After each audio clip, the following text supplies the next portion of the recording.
Hello, everyone, and welcome back to episode 8 of the College Chess Podcast. My name is Joe, and I'm joined by my fellow growth managers, Max and Mauricio, as well as a very special guest today, Lawrence Custis, the Vice President of the Howard University Chess Club. We actually had the great fortune to meet Lawrence in person in Pan Am's just a couple weeks ago up in Seattle.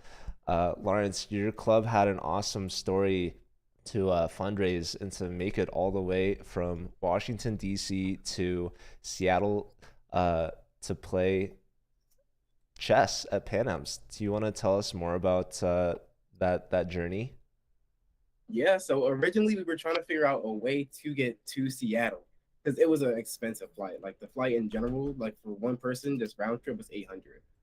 So we were taking like 12 people. So we had to figure out how to cover that cost. And one of the ideas that we had was we had known somebody named Jamal who's in the DC area who owned a giant chess set. So we reached out to him, hey, can we use your giant chess set? He was like, yeah, sure. So we used that glow in the dark giant chess set to make a fundraiser out of it. And then it ended up blowing up really well. It made the Washington Post. You guys have posted it on the CCL. So So then what people were kept people donating. were just playing? Like how are you guys getting the big traction?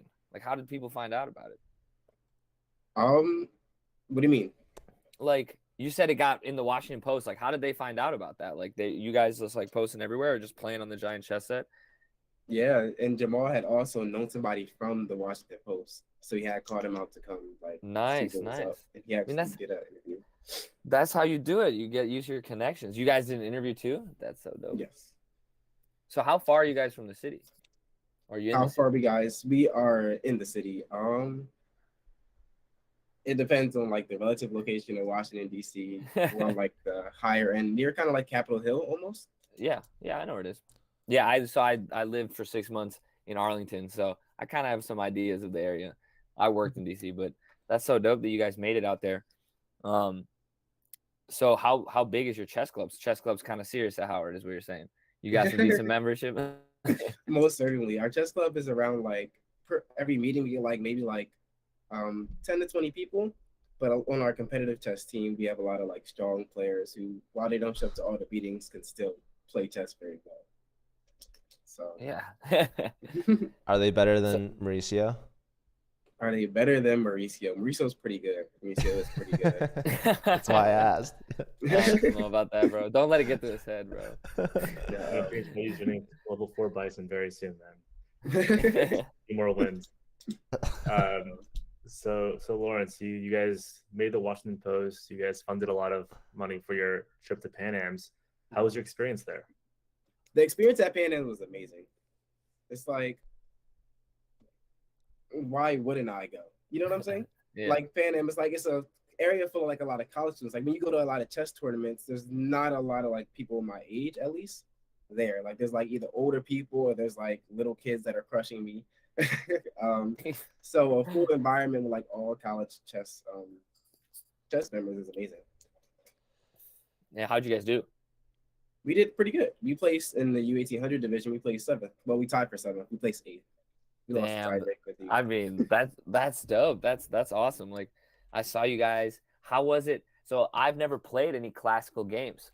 How many classical games had you Oh, played before that? Like, how was that experience? Like having all that time walking around, everyone's walking around looking at your games.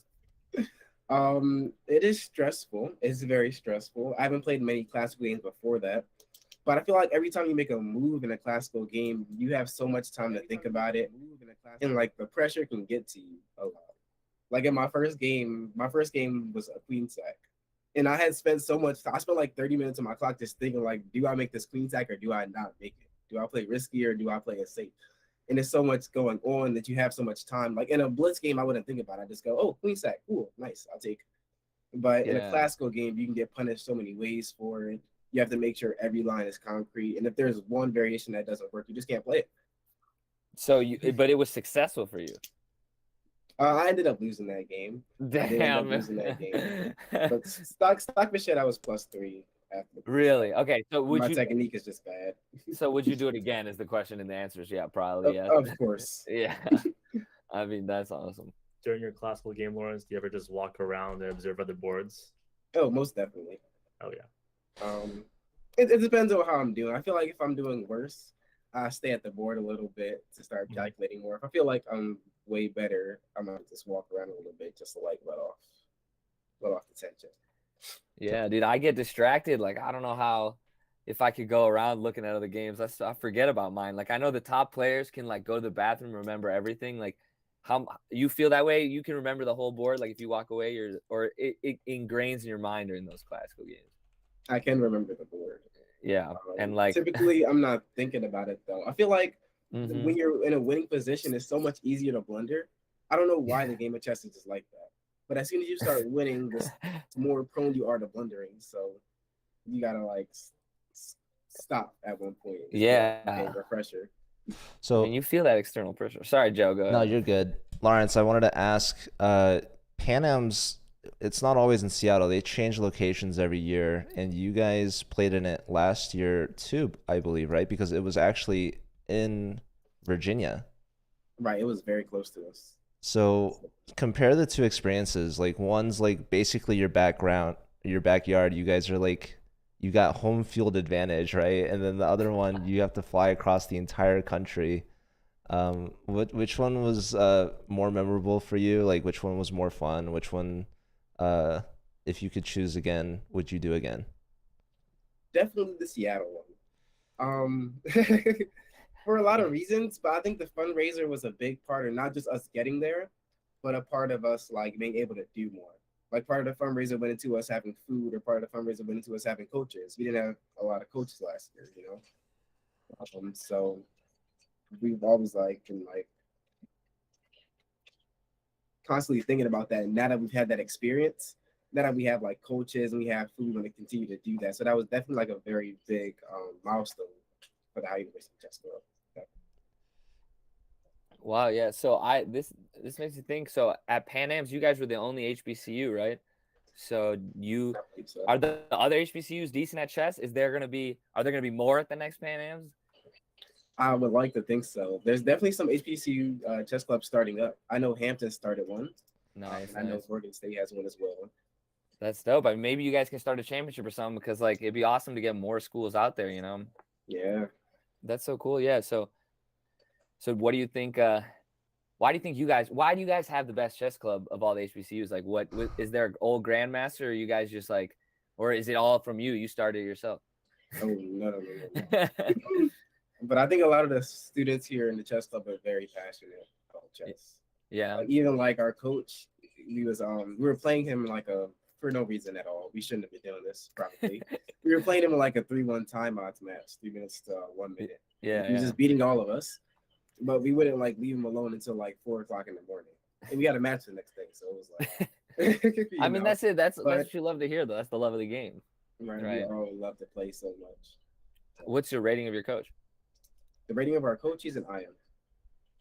I'm not sure if it's official. So he's almost as good as Mauricio. He's almost as good. Not quite as good.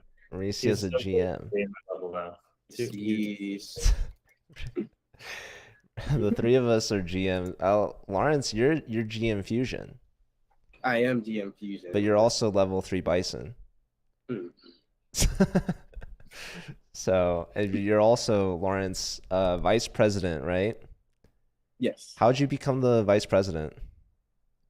They ended up running an election for vice president my freshman year, and I was like, literally, why not? Wow, wait, so you got an officer position freshman year? Yeah. That's incredible. And has the president always been the same since you've been vice president? No, I'm not sure if you know him. Malcolm was typically always the president, but he graduated. So he had left the e-board position, and then it opened up to Malik, who's now the current president. Did you consider running for president, or you're like, I like being vice president?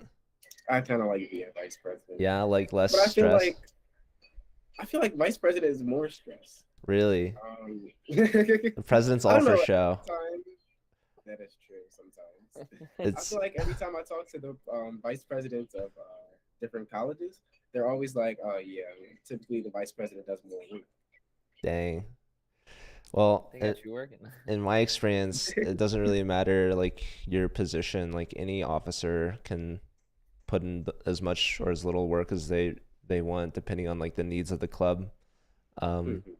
so yeah, it's cool to be an officer because you get to like do different events. Like you really get to help the club grow. Like, what are certain things that you've done besides like fundraising for Pan Ams? I know is huge. Do you guys have any other like fun events coming up? Yeah, we have a couple actually. So this Saturday, which is literally in 2 days, February 4th, we'll be hosting a Make a Move DC tournament. It's a single elimination tournament. There were some people from California who hosted a tournament called Make a Move LA, and they wanted to host or do a collaboration with us. So they're flying down from California today. Actually. They'll Wow, be getting here tonight, and then they'll be staying at an Airbnb, and then we're gonna host a tournament on Saturday. that's So incredible. that's one of the biggest ones coming up. But I think besides that, obviously the Kasparov Cup, obviously the Seattle, Yeah, shout and out then we're CCL. still and then I think a lot of our time and dedication right now is going into making social media platforms.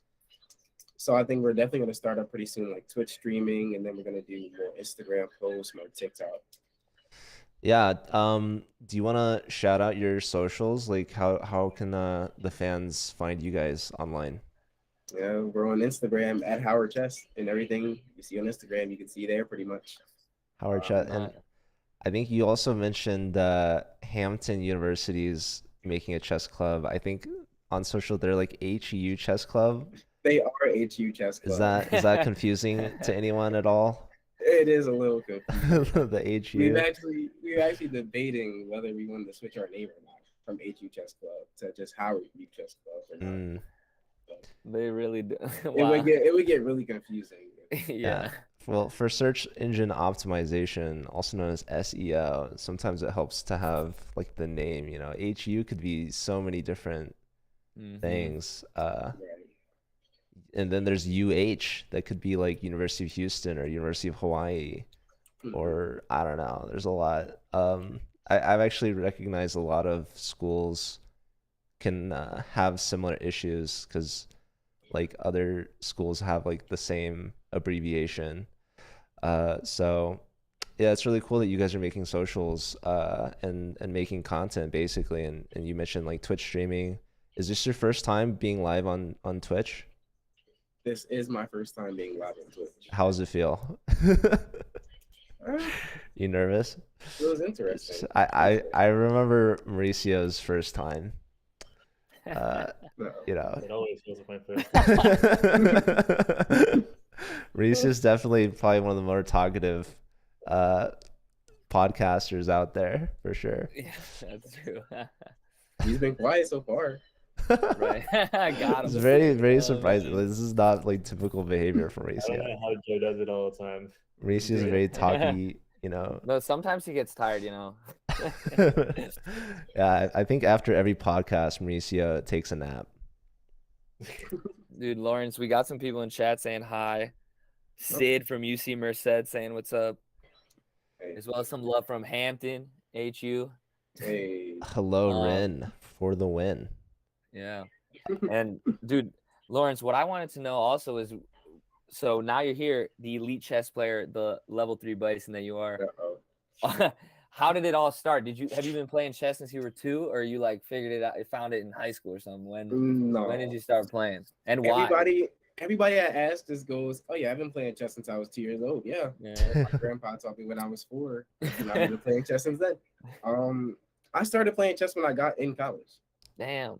So Freshman year, freshman and you year, became VP of the chess club, I did become vice president of the chess Damn, club. that's a meteoric rise. and you became GM.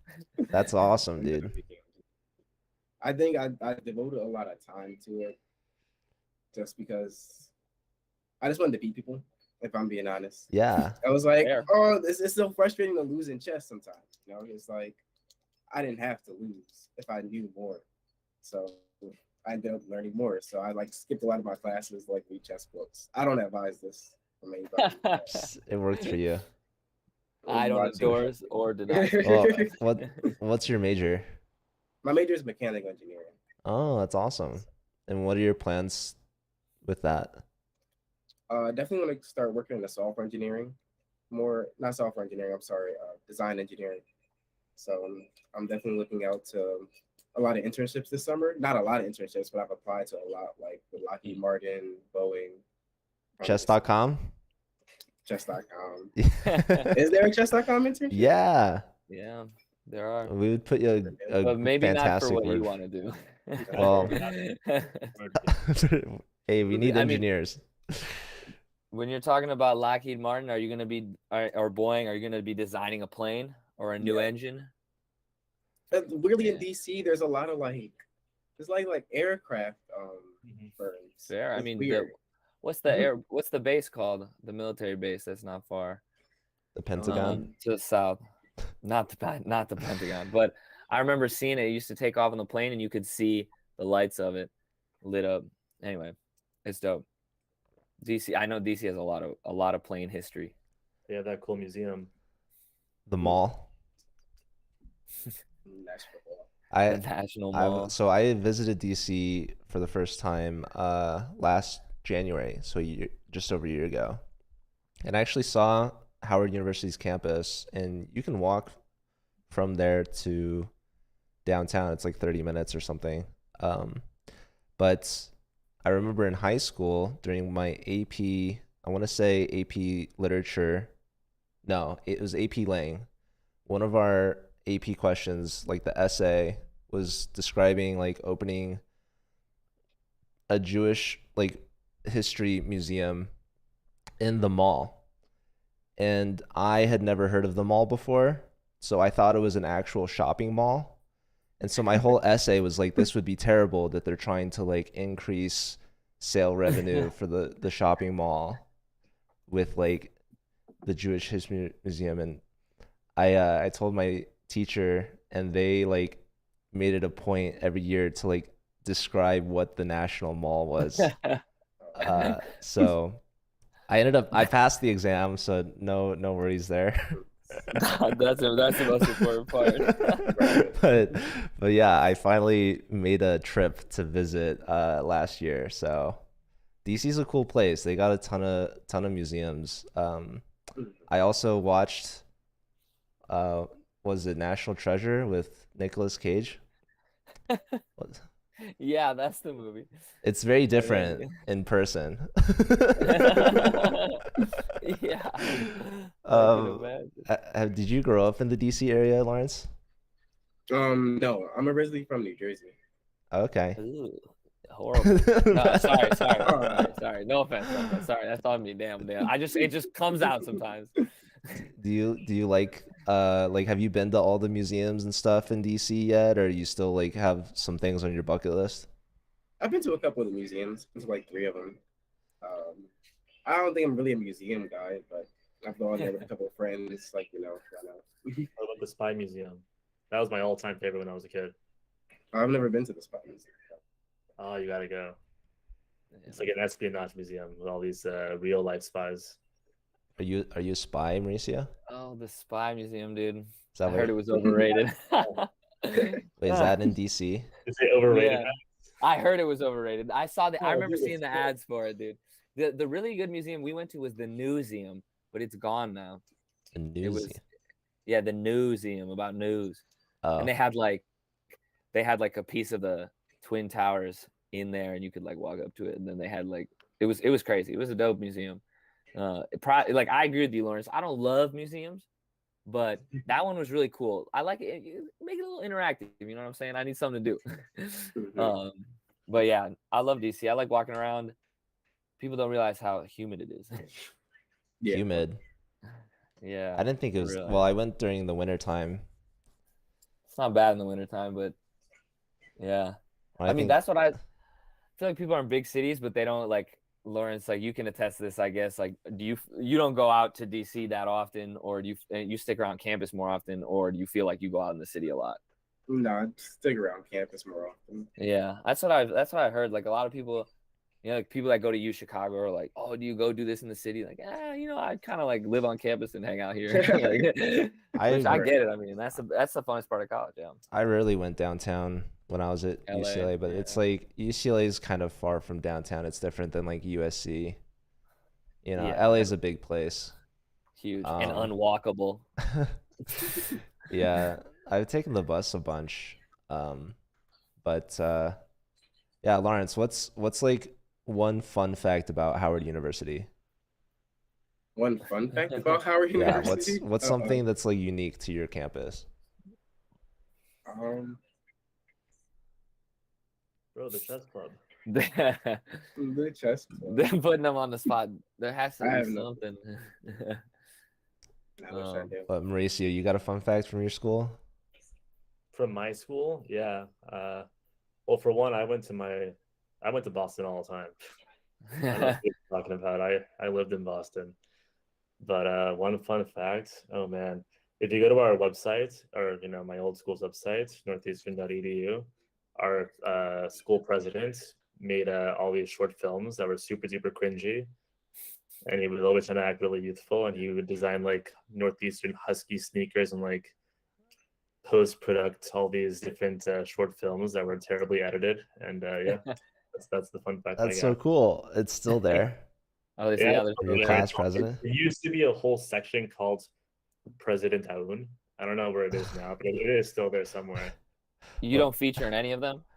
I don't feature it. Oh, that same president guy, he would invite all of his favorite students to his house for a monthly dinner too. Yeah, like in Harry Potter. Yeah. You know what I'm You saying? never They got the go- invite, Mauricio? We got the invite. You, don't Dude. get, you were definitely not a good Very student, exclusive, man. bro. Oh man. All right, did you think of anything, Lawrence? I was still trying to think of a fun fact. I just could not. Like, okay, let's Damn, say Much let's about say Howard. let's say someone is deciding between Howard University and Hampton University, between the HUs. How would you convince them to go to Howard? I'm the worst person to ask about this.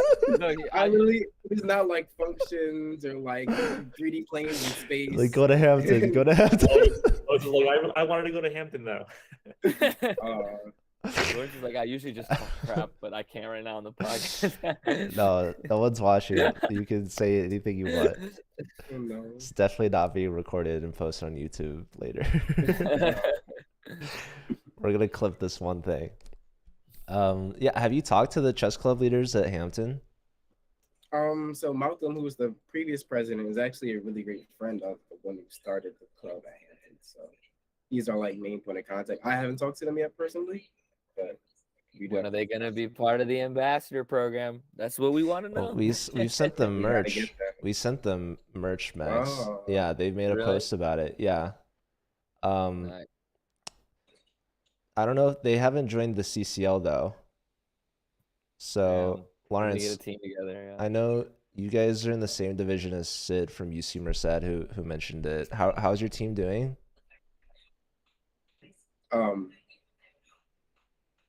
That's a great question. I think we lost our second round. I think Ah. we didn't get to play in the first round because we had a different tournament going on the same day, and then the second round we had lost. So Did you guys reschedule that? we didn't reschedule yet. That was against Third- University of Utah, right?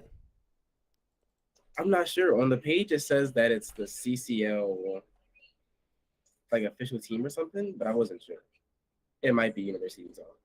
Or, I gotta see that. I haven't checked. I'm not too much. Yeah, I'm the not team in- names. You're like, yeah, it I'm is. beating whoever's in front of me.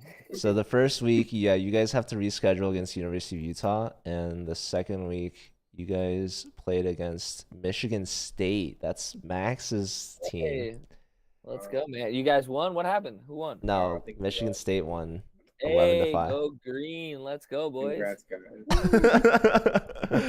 Oh, I Oh, man. I still have the basketball here. Go green. Max, you telling me you didn't watch the Michigan State versus Well, Howard you know, I University gotta tune in now that I know that the team is elite. The team's What- elite. This is I have to tune in. yeah, Division 7. Division 7. Just That's the lucky. halfway point of the league. That's pretty good. I mean, it's good enough to compete against Howard, Yeah, and they're good. who made it to Michigan State didn't go to Pan Am's. They did not. and it's like half the distance for them. Half the distance? I don't know about that. Michigan, I mean, it's like basically already there. Jesus, you wish. Even from Chicago, it was 4 hours. How long was your flight, Lawrence? 5.5? No way. The flights were long. They were long, right? I can't even like tell you like the hour. There was a problem. So we were all supposed to take the same flight. We were all taking a flight to DC, and then we're gonna take the flight from DC to Seattle. Yeah. Wait, a flight to DC? Yeah, for us that don't live in like the DC area, a lot of our members. Yeah, Oh yeah, because it was during January, so Got everybody it. was at home. Yeah. So we were all gonna take one big flight together into Seattle. Yeah. But right before, literally like 6 hours before the flight time, they had changed our flights because the flight got canceled. So we all ended up getting different flights, and then we all had to take like 3 to 2 flights in order to get there. All over the place. Wow. And okay, what company was it? We gotta know. It was Delta. It was Delta. As long as it wasn't Southwest, right? Dude, that's crazy. But you guys all made it. But yeah, you didn't get to do the hype. Everybody on the same flight. Yeah. It would have been a party plane. Just on the way busting back, out though? the chess sets. On the way back, we all had the same flight. Did you all go back to DC or did you go back home? We all went back to DC. Nice. We actually had class as soon as we got or landed. I ended up missing my first class. But it's a good cause. Not the first time you missed class for chess, right? This is true. So nothing you're not used to. I'm exposing him on the podcast. Oh, you said it earlier. All right. Well, Lawrence, I wanted to ask you a couple quick questions before we go. What's it mean to you to be an ambassador of chess, and what would you like to see more from the program to help grow your club? For me, being an ambassador is being a part of a large like community of college chess players. Like we all get recognized for playing chess, and I think that in and of itself is amazing. Like we're basically rewarded for how much we promote chess on our campus. And for us, that's a big thing because we're not rewarded in our locations where we are doing that. Like Howard doesn't reward us for doing that. I didn't say that. But you know what I'm saying? Not as much as UCL. Like we needed chess boards. Nobody had chess boards. But I contacted Mauricio and he was like, yeah, we can send you chess boards for the tournament you guys are doing. So that was a big thing to us. Because it was like we received support from somebody who even our own college teams, you know? So being part of the chess ambassador program is a huge deal for us. Improvements. More chess sets.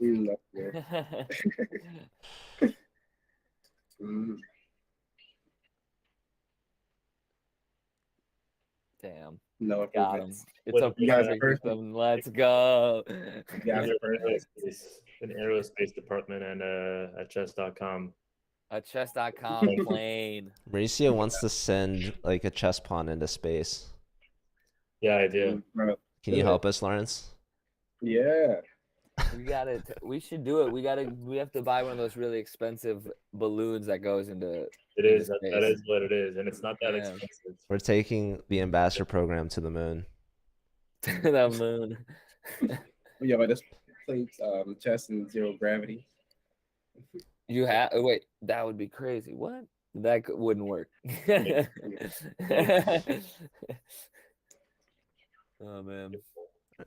Mauricio, you have any questions for Lawrence? Let's see. All right, Lawrence, what are the odds that I beat you in our next game? Probably like 100%. Nah, dude. Dude, I was gonna say just can't beat Mauricio. Mauricio's hard to beat. I was gonna say like 5%. I was gonna say like 20%. That's pretty good. Nice energetic answers, but still rude. I guess we'll have to find out. You have any last questions for us, Lawrence? None that come to mind. Oh. All right. Well, you know where to reach us, and we'll keep an eye out on your socials. Hopefully, you guys start streaming now that you've had a taste for Twitch. You're gonna be the next big college chess streamer. But yeah, thank you so much, Lawrence. It's been a pleasure. You've been doing awesome, incredible stuff over at Howard University, and it's really cool to see you succeeding with growing the club and doing so well in the ambassador program. We really appreciate everything that you're doing. We appreciate you guys from Howard University as well. HU, dude. You Well, know? thank you guys so much. The CCL has a bye week this weekend, but there is the Kasparov Chess Foundation. So I'll put that in the chat for anyone that's interested. And I think you mentioned that you're also playing in that, right? Correct. So good luck to your team. And yeah, that's it for today. So thank you guys so much. Thanks, everybody. Take care.